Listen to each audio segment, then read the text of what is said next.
Pour commencer à en parler, je voudrais introduire Pauline de Préval, dont je disais qu'elle est écrivain et historienne. Elle a publié un roman qui s'appelle L'or du chemin chez Albin Michel en 2019.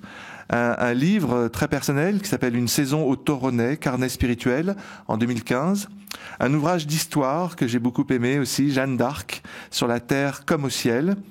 Et vous êtes donc l'auteur, Pauline de Préval, de ce superbe livre, écrit à deux voix avec Paul Kichilov, Sous l'œil du dragon. Alors forcément, ma question c'est pourquoi ce livre ? Comment, Pauline de Préval, comment est venue cette idée du livre ? Eh bien, je venais d'acheter à Paul un tableau qu'il avait peint 10 ans auparavant et qui représentait un ange qui veillait avec une tendresse ineffable sur le sommeil d'un enfant. Et il m'aidait à transporter ce tableau chez moi. Donc on l'avait arrimé sur le toit de sa voiture et on était pris dans les embouteillages parisiens. Vous savez ce que c'est l'enfer complet. Et pourtant, je ressentais vraiment une joie très profonde, rien qu'à la pensée de cet ange. Et il me rappelait qu'enfant, je dialoguais souvent avec mon ange. Je l'appelais pas comme ça parce que j'avais pas de culture religieuse, j'avais pas non plus de recul par rapport à ce que je vivais, mais je ressentais toujours à mes côtés la présence d'un être que j'appelais mon double céleste et qui se manifestait par des intuitions, par des mises en garde, par de petits gestes qui me permettaient comme ça d'avancer dans la vie. Et soudain, la peinture de Paul, cet ange de Paul, m'a rappelé la présence si forte de cet ange. Et je la ressentais de façon tellement bénéfique que je me demandais pourquoi il ne la ressentait pas lui-même après l'avoir peint. En effet, il avait la mine un peu sombre ce jour-là. Ça nous arrive tous d'avoir des moments de découragement comme ça où la noirceur du monde l'emporte dans notre esprit sur sa lumière. Alors je lui ai dit, mais tu devrais te remettre à peindre des anges. Ils veilleraient sur toi à mesure que tu serais évoqué leur présence et ils garderaient ceux qui voudraient bien les accueillir chez eux. Alors sur le moment, Paul ne s'en est pas senti capable. C'est quelqu'un qui a besoin de vivre pleinement le poids spirituel des choses avant de pouvoir les représenter. Mais l'idée a fait son chemin. Et de mon côté, ça a été une prise de conscience vraiment de l'importance des anges dans nos vies. Parce qu'on multiplie les messageries électroniques alors qu'on devrait en fait recourir aux anges. On s'entoure d'objets connectés alors qu'on devrait recourir plutôt à ces esprits qui portent notre sainteté projetée. On a sans cesse le mot de réalité augmentée à la bouche et on ignore en permanence ce qui l'augmente vraiment autour de nous. On vit dans un monde qui ne voit plus de salut que dans la technique, en fait. Or, la technique pourrait nous sauver de la maladie, de la mort à terme, et pourrait même recréer Dieu, disent certains. Or, jamais les gens n'ont été aussi désespérés autour de moi. Il n'y a qu'à voir le nombre de jeunes qui sont en rupture scolaire en ce moment, c'est un vrai problème. Donc c'est bien que les gens prétendent que ce n'est pas vrai et qu'ils étouffent dans ce monde où la technique crée une seconde nature qui remplace la première et qui nous coupe de nos racines spirituelles, de nos racines célestes et de nos racines terrestres, en fait, de la nature et de Dieu. Donc j'en étais là de mes réflexions et je pensais que les anges étaient les seuls aujourd'hui à pouvoir nous remettre dans un rapport juste avec nous-mêmes, avec Dieu et avec la création. Donc je m'étais fait toutes ces réflexions et plein d'autres. Et les mois ont passé. Un jour, j'ai reçu un mot de Paul qui me disait, en faisant une exposition sur Paris, en préparant une exposition sur Paris, j'ai été amenée à me tourner vers Notre-Dame. Et là, en la dessinant, j'ai vu les anges. Intérieurement, je les ai vus garder ces arcs. Je les ai dessinés et d'autres sont venus. Alors évidemment, j'étais très heureuse de voir ces gravures. Donc ça m'a poussé, moi, à mettre mes réflexions par écrit. Je les lui ai envoyées. Elles ont suscité de nouvelles visions qui ont à nouveau suscité des méditations. Et en fait, ce livre est né de nos échanges comme ça sur plusieurs années. C'est ça. Mais alors ce livre, vous l'avez appelé « Sous l'œil du dragon ». Alors, quel rapport entre les anges et le dragon ? Alors, on l'a en effet intitulé « Sous l'œil du dragon ». Il s'agissait d'un emprunt à Cyril d'Alexandrie, qui a écrit « Pour aller vers le Père des âmes, il faut passer sous l'œil du dragon ». En d'autres termes, ça veut dire que pour aller à Dieu, il faut vaincre le diable, que pour atteindre la lumière, il faut triompher des ténèbres, et d'abord les ténèbres qui nous entourent, mais aussi celles qui nous habitent. Donc c'était une manière pour nous de poser aussi que la vie spirituelle est un combat, que parler des anges n'est pas un sujet lénifiant, parce qu'il y a les bons, mais il y a aussi les mauvais anges, et que tous deux s'affrontent en nous. Oscar Wilde disait « Nous sommes à chacun notre propre démon, et nous faisons de ce monde notre enfer ». Donc c'était une manière de poser ça clairement. Alors maintenant, qui est plus précisément ce dragon ? Il est celui que Saint Jean mentionne dans son livre de l'Apocalypse et qu'il appelle l'antique serpent, le diable, Satan, et il dit même le séducteur du monde entier. Alors il a pu revêtir des formes extrêmement différentes au cours de l'histoire. On a pu dire par exemple au temps de Saint Jean qu'il s'agissait de l'empereur romain qui voulait se faire adorer comme un dieu et qui persécutait les chrétiens. Mais au-delà, je dirais que le diable est celui qui tente l'homme en lui disant qu'il peut être un dieu sans Dieu. Voilà. Si on reprend, vous connaissez tous l'épisode de la chute de Lucifer. Lucifer était le premier des anges, le plus brillant, le plus beau, celui qui était doté des plus belles qualités. Mais un jour, il a voulu exister par lui-même, par et pour lui-même, sans en référer à Dieu. Il a voulu régner sur une création autonome, une création qui lui soit propre, en expulsant celui qu'il avait tiré du néant. Saint Michel, qui s'est opposé à lui, Michel, qu'est-ce que ça signifie ? Ça signifie qui est comme Dieu. Et qui est comme Dieu, c'est le cri qu'il avait lancé à Lucifer en lui disant « Mais est-ce que tu penses pouvoir t'égaler à Dieu ?» Voilà, donc Saint Michel. Lucifer est celui qui a voulu vivre de son propre fond et rejeter la grâce divine. Et après ça, donc il en a été puni, il s'est fracassé sur la réalité en perdant cette grâce, et maintenant il voudrait tenter l'homme et le forcer à commettre la même faute. En gros, l'épisode de la chute d'Adam et Ève mangeant du fruit de la connaissance pour devenir comme des dieux, est un remake de la chute des anges. Alors, une fois que j'ai dit ça, on peut reconnaître assez facilement le diable à travers les différentes formes qu'il a pu revêtir au cours de l'histoire. Je vais le dire en 2 mots. Il a pu revêtir au siècle dernier, il a pu inspirer les idéologies totalitaires, le nazisme et le communisme, qui se proposaient de créer un homme nouveau, d'instaurer le paradis sur terre. C'est la fameuse phrase de Claudel: dès que l'homme se met à imaginer le paradis sur terre, on a tout de suite un enfer très convenable. Plus récemment, il a pu inspirer un certain humanisme qui se proposait de réaliser en quelque sorte le christianisme sans le Christ. À ce sujet, bon, je ne m'étendrai pas parce qu'on n'en a pas le temps, mais je suggère à tout le monde de lire un livre prophétique de Soloviev sur cette question. Il l'a écrit en 1899. C'est un livre très court qui s'appelle l'Antéchrist et qui résonne encore beaucoup aujourd'hui. Et aujourd'hui, le diable, je dirais qu'il inspire ceux qui y croient le moins. Alors ça, pour le coup, c'est Baudelaire qui l'avait dit, la dernière ruse du diable, c'est de faire croire qu'il n'existe pas. Alors, dans le livre qu'on a écrit avec Paul, je consacre tout un chapitre aux transhumanistes qui veulent dépasser l'homme dans la machine, qui veulent vaincre la mort et qui veulent même recréer Dieu selon la prétention de certains. Et j'insiste surtout sur l'idée que l'intelligence humaine n'est grande que de s'ouvrir à l'intelligence divine. Voilà. Et dès qu'elle se clôt sur elle-même, elle se voue à sa propre destruction. Ça, c'est l'expérience qu'a fait Lucifer, qu'il aimerait bien qu'on refasse, et qui se traduit, qui est de façon très agissante aujourd'hui. En revanche, les anges qui sont restés fidèles à Dieu sont les gardiens de la spécificité de l'esprit humain, ouvert sur l'amour divin, qui fait qu'on peut être co-créateur et co-rédempteur avec Dieu. Donc de quelle manière, par quelle synergie, je l'expliquerai peut-être plus tard. Bien, de quelle manière, justement, de manière artistique. Et ça me donne une parfaite transition pour interroger Paul Kichilov, qui est donc artiste, sculpteur, graveur, diplômé de l'École supérieure des arts décoratifs de Paris. Il a également étudié la sculpture à l'École des Beaux-Arts d'Athènes, où vous avez vécu plusieurs années. Et vous avez organisé nombre d'expositions. Et ce soir, donc, cette exposition au Collège des Bernardins. Alors, comment dans votre travail artistique, je sais que vous êtes inspiré beaucoup par la poésie, notamment la poésie russe. Comment dans ce travail artistique, les anges et les démons sont-ils présents et comment ça se manifeste artistiquement ? Alors, je vais parler de mon cas particulier personnel. Les anges et les démons les anges en particulier ne sont pas venus tout de suite. Quoique l'ange Je suis donc de tradition orthodoxe, né orthodoxe.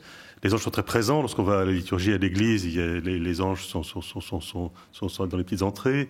La présence de l'ange est permanente. La présence de l'ange on se réfère à l'ange gardien naturellement. Je prie encore mon ange gardien. On a cette présence de l'ange gardien. Sur l'iconostase, il y a toujours les portes de part et d'autre. Et ces portes, justement, sont portées par les anges. Donc, enfant, si on y va, nous, c'était à l'époque en URSS, on y allait peu, c'était pas si facile. On y allait peu parce que c'était loin, peu d'églises étaient ouvertes. C'était très beau, très très noir de monde. Enfin, c'était un grand événement d'y aller, partir en métro, c'était tard tôt le matin, mais certainement ça a imprégné. Ensuite, il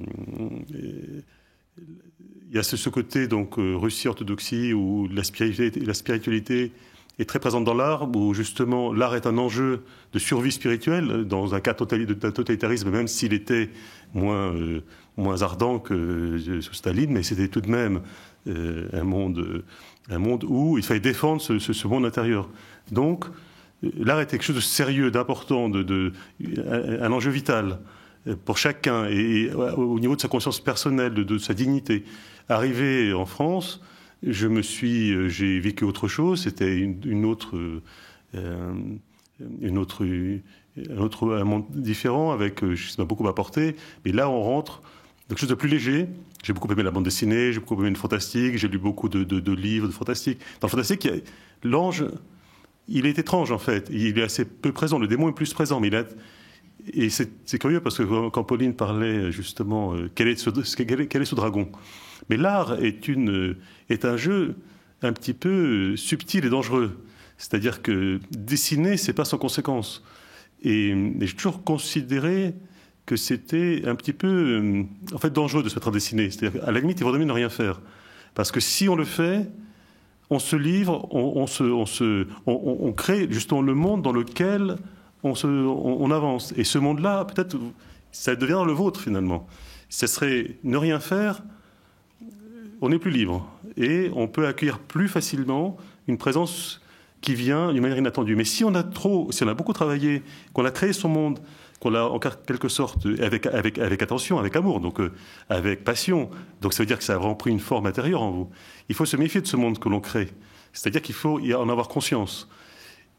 Or, l'art joue avec beaucoup, le dragon aussi, moi par exemple. Et après, ça a donné un autre travail que je fais, que j'ai mené à bien. Et le conte joue un rôle très important pour moi aussi. Le conte, l'univers du conte. Le conte très important. Et le conte, maintenant, le Christ, bien sûr, très important. Et il y a pas mal d'années, je m'étais imaginé voir le monde par l'œil du dragon. Je voulais être le dragon, en quelque sorte. C'est-à-dire que j'avais imaginé créer une structure, porter sur moi un dragon, en fait, et devenir le dragon, pour voir le monde par l'œil du dragon. Parce que le dragon n'est pas que négatif.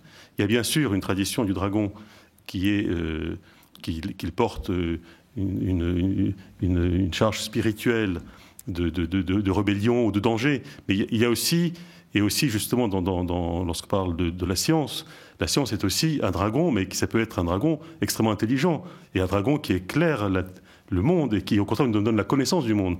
Moi, je vois le dragon aussi comme cet être à multiples facettes, qui a une faculté de percevoir les choses, d'intelligence. Et ça, c'est pas négatif. Et l'art est un jeu, mais c'est un jeu dangereux. C'est-à-dire qu'en fait, on a tendance à devenir un démiurge. On est un démiurge, en fin de compte. Donc on crée, en effet, comme ce que prétend être Lucifer, mais c'est un peu ce que crée. C'est dangereux. Et ce qui fait que les anges ont du mal un peu à s'immiscer là-dedans.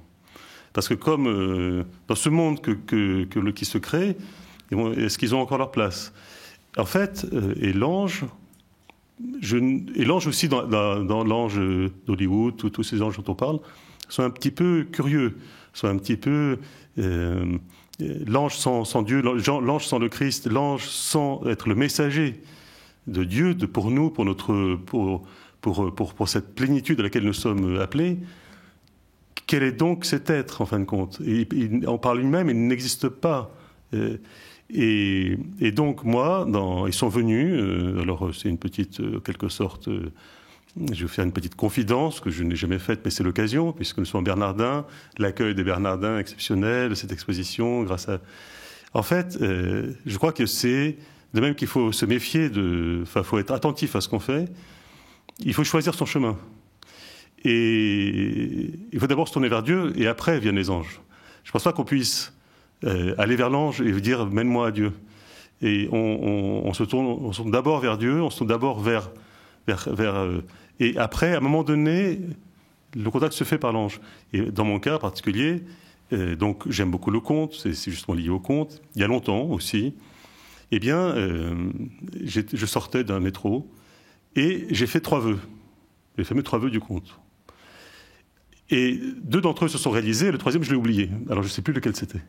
Mais comme les 2 autres se sont réalisés, je présume qu'il s'est réalisé aussi, mais je ne sais pas quel est-il. Donc depuis ce moment-là, je m'interroge. Et j'essaie de me rappeler le 3e vœu. Et je ne me souviens plus. Mais l'un d'entre eux, c'était de dire, j'ai parfaitement conscience que je suis de tradition orthodoxe.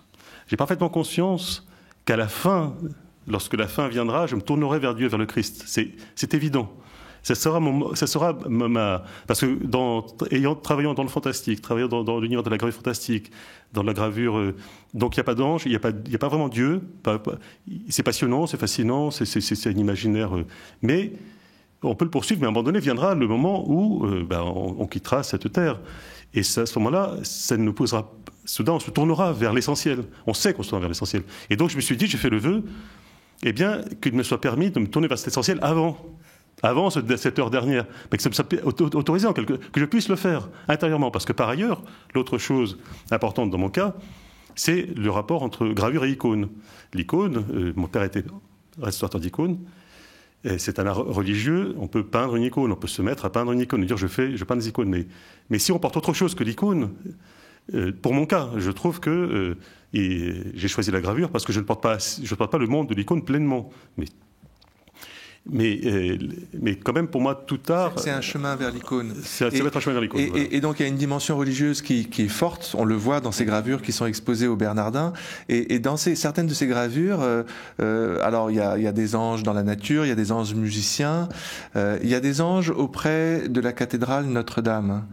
Et ça, c'est assez rare de voir ça. Comment ça vous est venu, cette expérience dont parlait tout à l'heure Pauline? C'est l'une de mes rarissimes expériences de médiumnique, on peut dire, puisque on avait ce projet de livre sur les anges. Effectivement, l'ange est difficile à dessiner, c'est plutôt un peu banal. Un ange est banal, c'est un peu trop facile. Donc, et on voudrait que ce soit authentique, ce que l'on fait. Et donc, il y a donc, je voulais trouver un chemin pour aller vers l'ange, et aussi un chemin, tout simplement. Je suis allé vers Notre-Dame en me disant, j'ai commencé une visite de Paris devant Notre-Dame. Et j'étais là, sans penser à rien de particulier. Et dans un premier temps, j'étais derrière Notre-Dame, et je vois ces arbres autour de Notre-Dame. Et comme j'avais bien sûr ce projet en tête aussi, je me suis dit, ce sont comme des anges qui la protègent. Et j'ai commencé à faire ma gravure. Et en même temps, je sentais un danger autour d'elle. C'était peut-être 2 mois avant l'incendie de Notre-Dame. Et j'ai fait une gravure, elle est comme un Mont-Saint-Michel, entourée par une tourmente. Et on voit même dans un coin de la gravure une main qui tient une épée. C'était un danger qui menait. Et j'ai une image à ce moment-là que j'ai pas représentée pour le coup, mais qui était vraiment très étonnante parce que c'était des anges en vareuse militaire. Je les voyais comme des anges qui protégeait Notre-Dame dans une tourmente de feu. C'était comme une tourmente de feu, et derrière, il y avait Notre-Dame. Et j'ai eu envie de faire cette gravure. C'est pas que j'ai vu une vision. C'est une image qui est apparue intérieurement. Une image qui est apparue pour un dessin, voilà. C'est étonnant, c'est magnifique. Elle apparaît d'ailleurs dans le livre. Exact. Et après, je l'ai fait dans le livre. Elle est devant le portrait de Chartres dans le livre. C'est ça. J'espère qu'il n'aura rien à Chartres. Bien. Alors, j'aimerais aussi introduire Patrice Van Hersel, qui est journaliste, écrivain, qui a fait partie de la grande aventure de Actuel, le magazine Actuel que je lisais dans ma jeunesse, qui a été rédacteur en chef de Clé également, qui a écrit plusieurs ouvrages, beaucoup d'ouvrages tout à fait passionnants. Et l'un de ces ouvrages s'appelle La Source Blanche. L'étonnante histoire des dialogues avec l'ange, paru chez Grasset en 1995. Et c'est l'histoire de Gita Malache, cette artiste hongroise qui, pendant la Deuxième Guerre mondiale, a vécu une histoire étonnante et un dialogue avec l'ange très puissant, tellement puissant qu'elle l'a écrit, arrivé en France, Et ce livre est devenu un best-seller mondial, on peut dire, avec plus de 500 000 exemplaires vendus. Et vous avez eu la chance de la rencontrer, et elle vous a fait cette commande d'écrire sur ce dialogue avec l'ange. Donc on est vraiment très honorés, très heureux que vous soyez parmi nous, et que vous puissiez dire quelques mots sur cet épisode. Sur cet épisode. Pour moi, il arrive au bout d'un long chemin. On a tous un long chemin. Je n'avais pas d'attirance particulière, enfin d'aspiration à connaître les anges. Moi, ce qui m'était tombé sur la tête, c'était que, en tant que reporter, journaliste scientifique, j'avais été confronté à la fin de vie et à ce qu'on appelle aujourd'hui les expériences de mort imminente. À l'époque, on parlait de Near Death Experience, on disait NDE avant que ça se répande aussi en France. Et là, j'ai été piégé. Plusieurs choses assez sévères ont été dites vis-à-vis de la science, enfin, du scientisme, de la science qui se pense toute puissante et pense pouvoir expliquer l'alpha et l'oméga. Moi, j'étais au départ un journaliste plutôt scientifique. Et j'ai été pris au piège de ce qu'on pourrait appeler la prétention scientiste, justement. Parce que j'avais entendu parler de très loin de ces histoires de gens qu'on avait ranimés, qu'on avait sauvés de la mort. J'ignorais à l'époque que c'est un phénomène énorme, considérable, qu'aucune autre culture a connu avant nous. Dans aucune autre société, même dans la grande société chinoise, la grande société indienne, les grandes sociétés égyptiennes, sumériennes, on a pu tous les jours, grâce à des appareils de réanimation, ramener les gens, alors que normalement ils devraient partir. Et parmi ces gens qu'on ramène tous les jours, là avec le Covid, ça serait intéressant de faire l'enquête d'ailleurs dans quelques temps, de voir parmi tous ces gens qu'on a ranimés alors que, en principe, ils auraient dû mourir. Il y a un pourcentage tout à fait remarquable. Alors, il faudrait des études plus sérieuses, que l'université finance mieux, mais il semblerait qu'environ 20% des gens qu'on ramène rapportent une expérience absolument extraordinaire qui a bouleversé leur vie, qui a tout changé. Et je n'y croyais absolument pas. Et j'étais convaincu par des différents journaux très sérieux, européens, en particulier allemands, qu'on pouvait expliquer ça par la chimie du cerveau, que c'était une hallucination, qu'au moment de mourir, on avait tous une sorte d'overdose endogène, on pourrait dire. Et ça nous amusait beaucoup, je dois dire, avec les copains, qu'au moment de mourir, on ait une espèce de shoot énorme, comme ça, une overdose, très hallucinée et très belle, puisque les récits de la plupart des gens étaient très très beaux. Et je suis parti aux États-Unis pour étudier ça. Je vais essayer de le résumer en 3 phrases, parce que sinon ça prendrait toute la soirée. En gros, je me suis aperçu que les scientifiques qui prétendaient cela n'avaient fait aucune recherche, n'avaient jamais approché un mourant, mais supposaient, vu les extraordinaires découvertes que l'on fait par ailleurs sur la chimie du cerveau, enfin sur toute la symphonie chimique qui se déroule en nous en permanence, que ce soit par les neurotransmetteurs, les hormones, etc., qu'en réalité, ils n'avaient rien étudié. Et j'ai été poussé à essayer de comprendre ce qui se passait, parce que... Et vous avez été touché par le fait qu'il y a eu des expériences de l'au-delà chez ces personnes qui reviennent de la mort. Elle disait ça, moi je ne savais pas, mais j'ai fait une grande enquête aux États-Unis, je suis allé rencontrer des gens qui commençaient à se faire connaître à ce moment-là, Raymond Moody, Kenneth Ring, Michael Schoonbeker, et tous faisaient référence à une femme qui s'appelait Elisabeth Kubler-Ross, et dont les scientistes m'avaient dit le plus grand mal, en me disant, vous vous rendez compte, elle accorde des interviews au journal Playboy. il se trouve que le journal Playboy était, aux États-Unis, un journal qui n'interviewait que des très grands personnages, du genre Mao Tse-tung ou Einstein. Et donc, j'ai fini par la rencontrer, j'ai fini par faire un début de formation avec elle, et j'ai découvert, alors ça a été pour moi le très grand bouleversement. Si vous voulez, avant les anges, pour moi, il y a ça, que je dois dire, parce que c'est ça qui m'amène ensuite à Gita Malache, c'est que, eh bien, j'ai découvert ce qu'on appelle aujourd'hui, avec une expression un peu sèche, soins palliatifs, mais qui est en fait l'art de nous accompagner les uns les autres dans les derniers instants, ou dans les derniers moments, ou quelquefois les derniers mois. C'est très variable selon les gens. Et j'ai fait ce séminaire avec Elisabeth Kubler-Ross, où vous êtes en présence de gens qui sont atteints du haut mal, qui sont atteints de cancer. À l'époque, c'était le début du sida. Et tout s'est renversé en moi, parce que j'ai jamais autant pleuré de ma vie, j'ai jamais... des écailles sont tombées de mes yeux, en quelque sorte, par rapport à tout un tas de choses que j'avais rejetées, notamment... Et donc vous avez eu cette expérience métaphysique, on peut dire? Si vous voulez, oui, on peut dire ça comme ça. Et il en est sorti un livre qui s'est appelé La Source Noire. Et qui tombait bien en France à ce moment-là, parce que vous savez, les sociétés, elles respirent, elles s'ouvrent et elles se ferment. Mais venons-en à La Source Blanche. Et La Source Blanche arrive juste après, si vous voulez, parce qu'un jour, Gita Malache, qui n'était pas...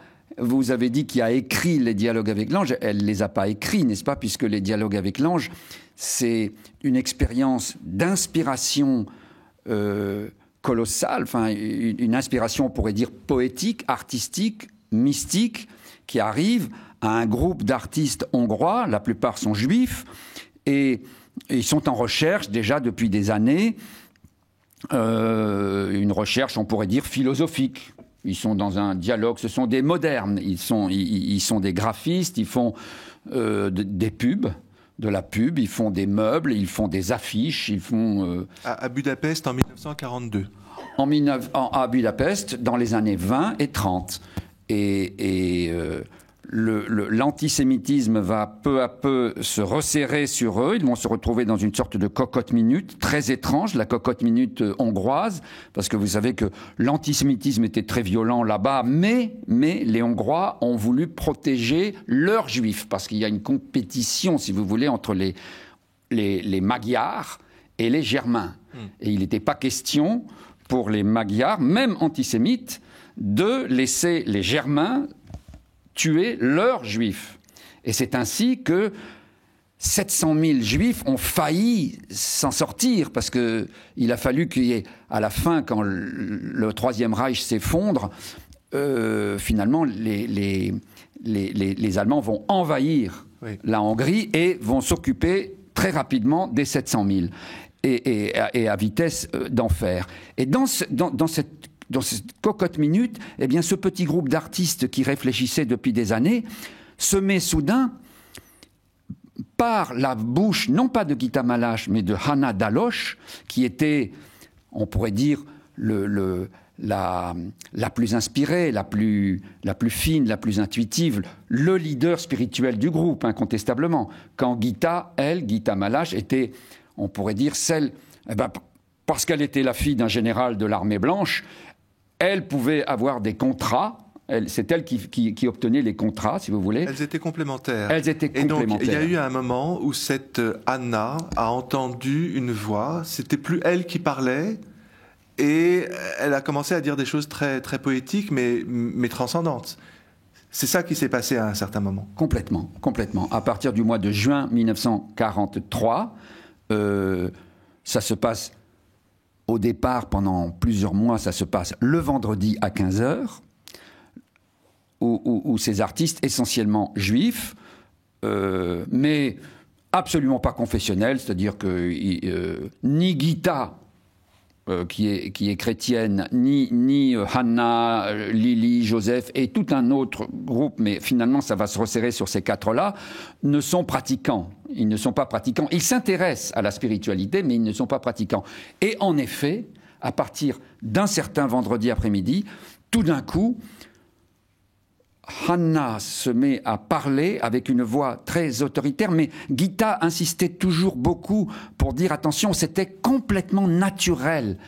C'était naturel, c'était comme, elle me disait, vous savez, on a tous des moments où on est plus inspiré, et elle me disait, imagine, tu es avec des copains un soir, et tout d'un coup, tu as des images très fortes qui te viennent et tu les dis et tu es complètement présent, tu es vraiment là. Et quand les autres te disent plus tard, mais dis donc, tu étais drôlement en forme ce soir-là. Eh bien, vous pouvez être amené à dire, mais je vous ai dit des trucs que je n'avais jamais pensé, qui m'arrivaient comme ça. Donc c'est une inspiration. C'est une inspiration. Jean-Yves Leloup, qui fut dominicain puis qui ensuite pop orthodoxe, Jean-Yves, dans son livre Musique, qui malheureusement est disparu, il faudrait le faire rééditer, explique l'échelle des inspirations depuis le petit médium ou le channel, comme on dit aujourd'hui, vous savez, qui parle en écriture automatique, qui quelquefois pourrait même le faire en dormant, quelque chose lui vient, mais on ne sait pas d'où, et cette personne va pouvoir éventuellement ensuite, si c'est par exemple par écriture automatique, va pouvoir dire « Qu'est-ce que j'ai écrit ? Ah, c'est très étrange ». À l'autre bout, à l'autre extrême de l'échelle, vous avez le prophète.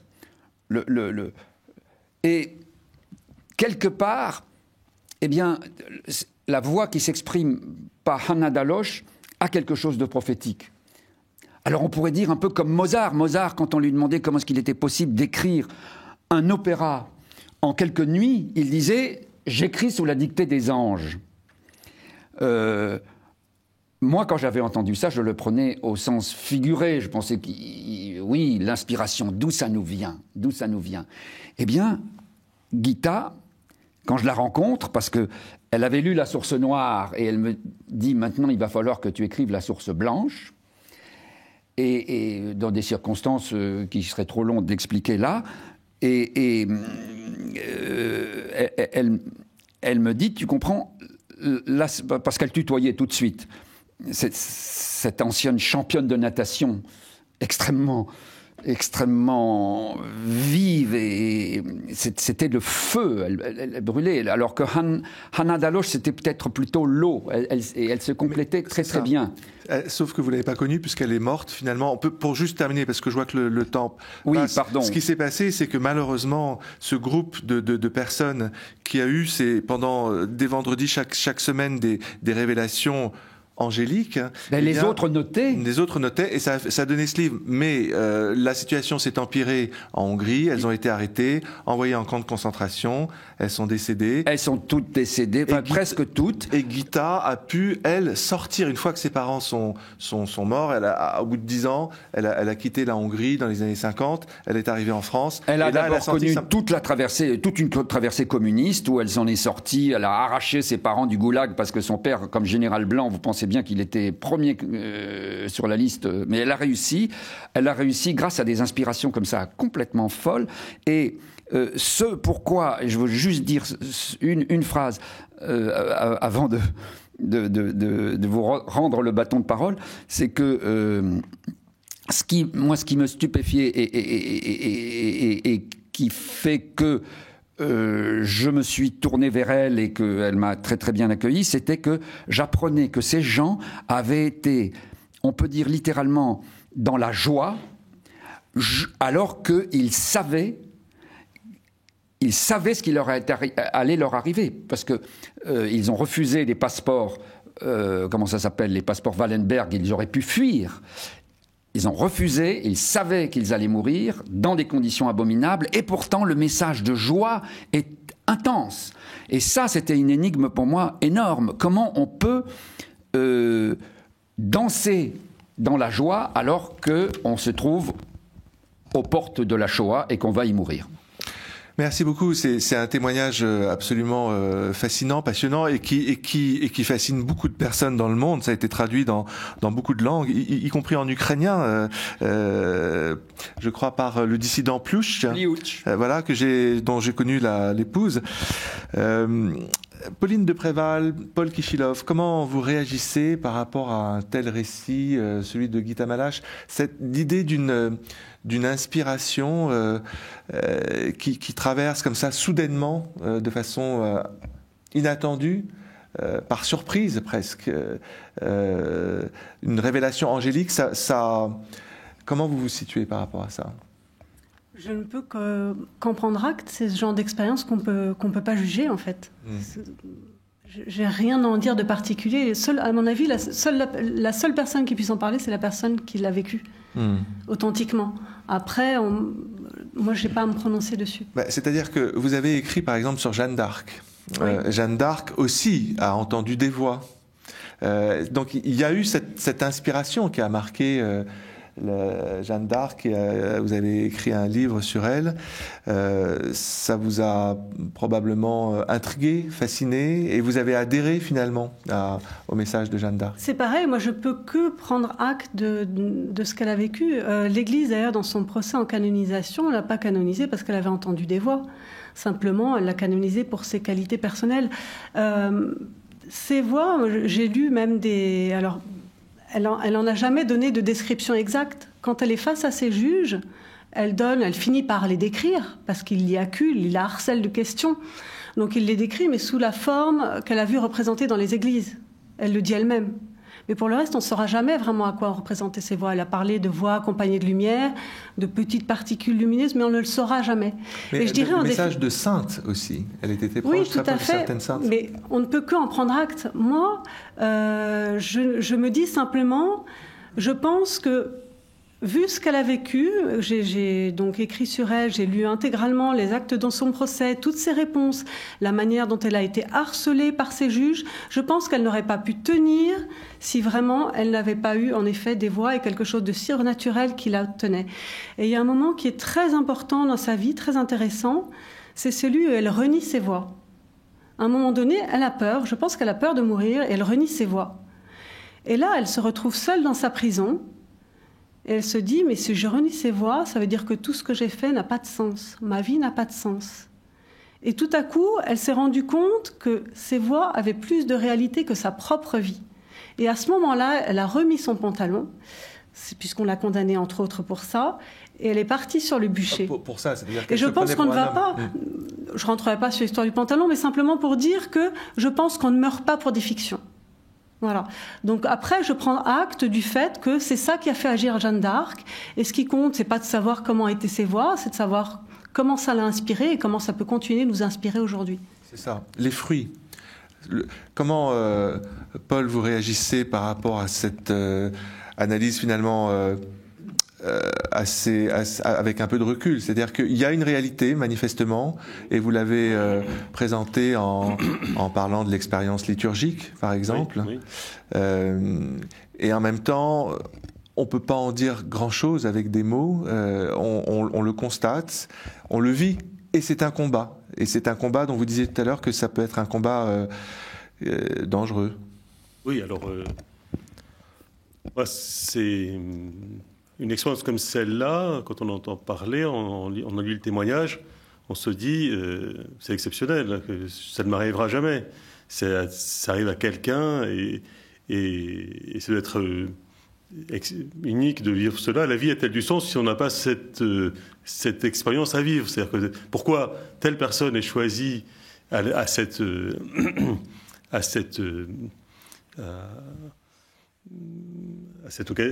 vit cela, et la plupart d'entre nous, non. Mais en fait, si, en réalité, non.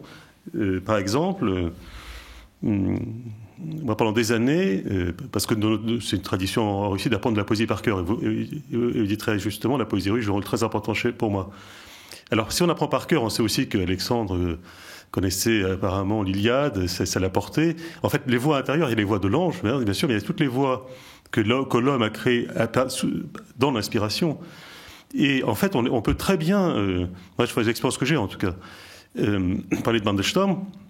Ossip Mandelstam, le poète russe qui a terminé dans un goulag. Il a terminé dans un goulag.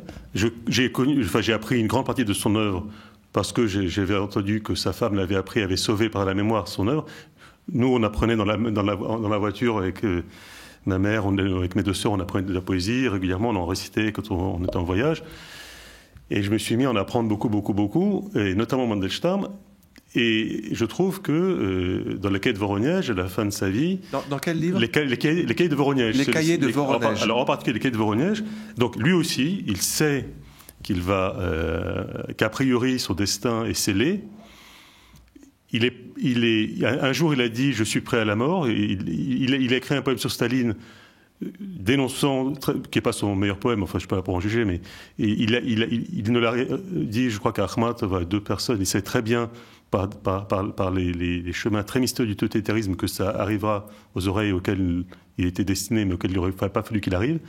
Bon, il était condamné en fait par sa liberté, par le fait qu'il portait en lui ce monde...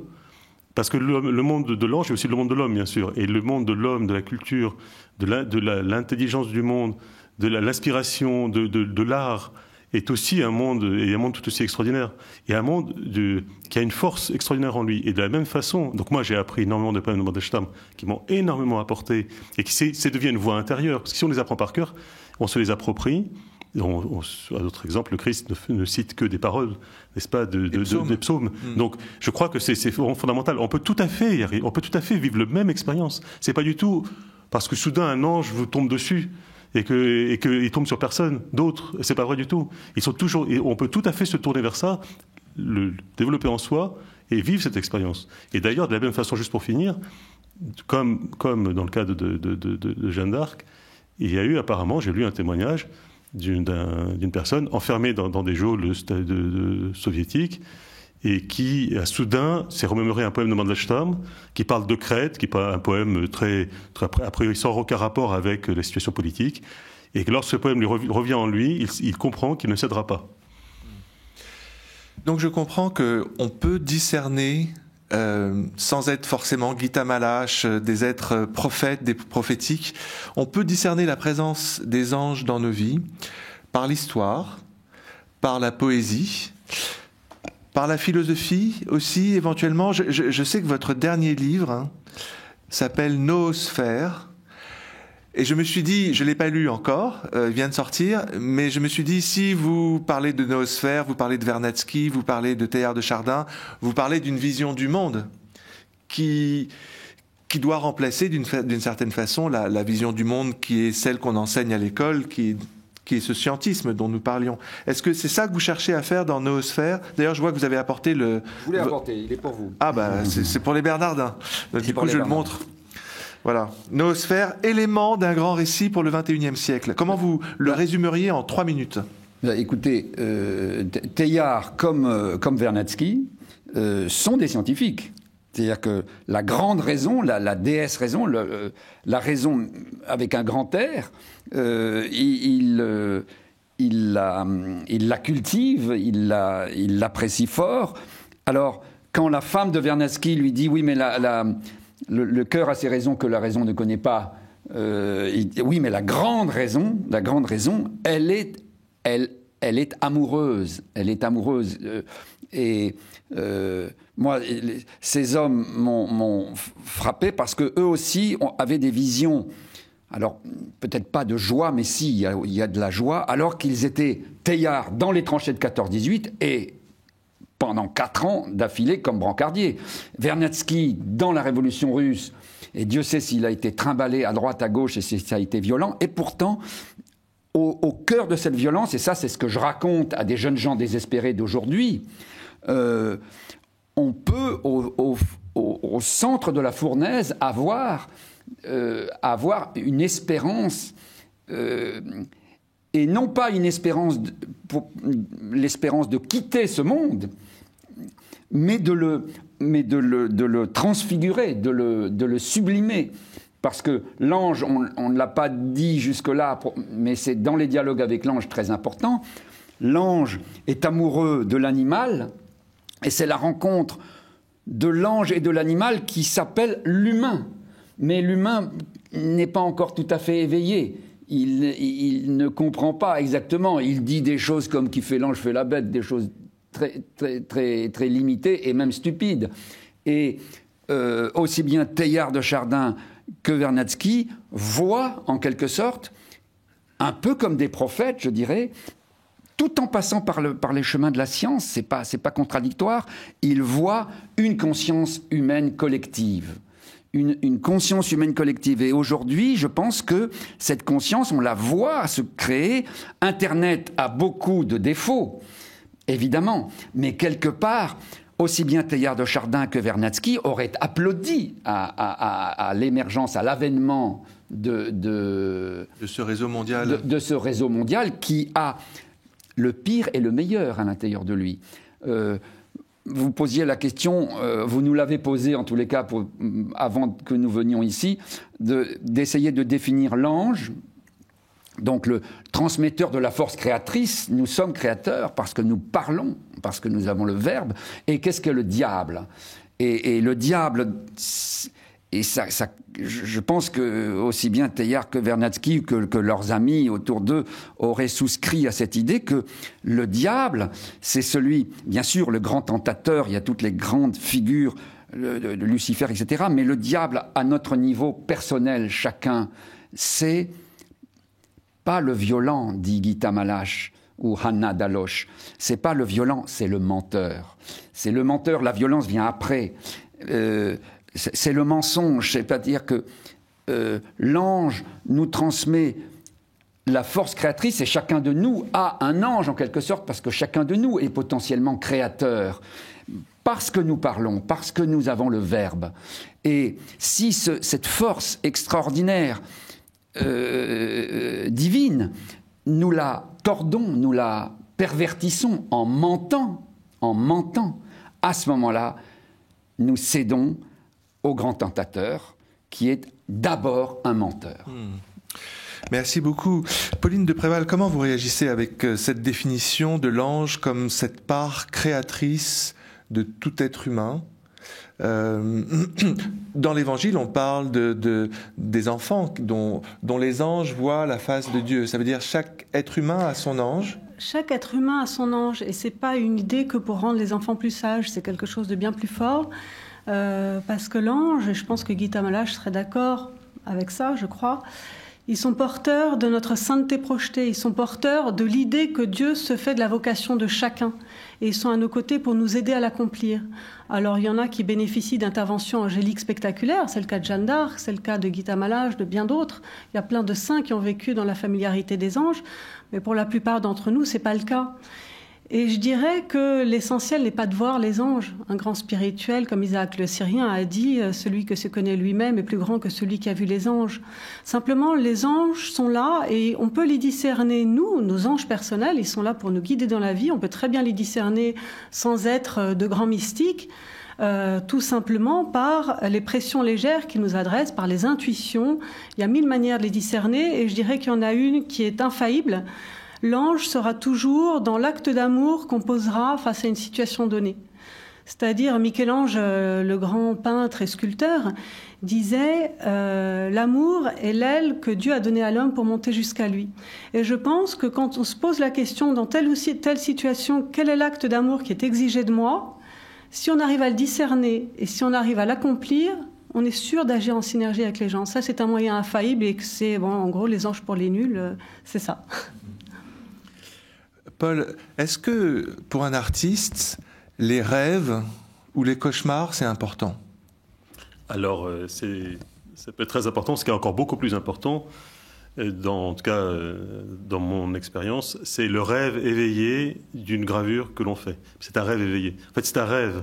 C'est-à-dire qu'on ne sait pas trop où on va. Même l'ange, en fait, l'ange, quand je les représente, je ne sais pas trop comment ils vont être. Certes, ils sont tout à fait comme ils doivent l'être. Ils ont des ailes mais il n'en demeure pas moins que, c'est pourquoi j'ai longtemps hésité à m'y mettre, c'est que je ne veux pas que que l'image soit déjà prête et qu'ensuite il n'y a plus qu'à la réaliser. Donc, je fais vraiment l'expérience du rêve éveillé à tel point que peut-être même peut-on en faire en tirer une conclusion un peu plus pour la vie, c'est qu'en fait, quand on dessine, on est inquiet. Au début, on se dit, j'ai raté, c'est pas ce que je voulais faire, je suis en train de pas réussir. En ce sens, la gravure aide, parce que en gravure, on voit pas le dessin apparaître ligne noire sur page blanche. On travaille d'une manière un petit peu, pour soi-même, un petit peu inconnue. Ça passe dans des acides, ça passe dans des aquatintes. On a certes l'image en tête de ce qu'on veut arriver. Lorsqu'elle est là, elle apparaît, c'est pas tout à fait tel qu'on l'avait conçu, mais il s'est passé tout ce chemin qu'on s'est accordé. Et donc l'image est là.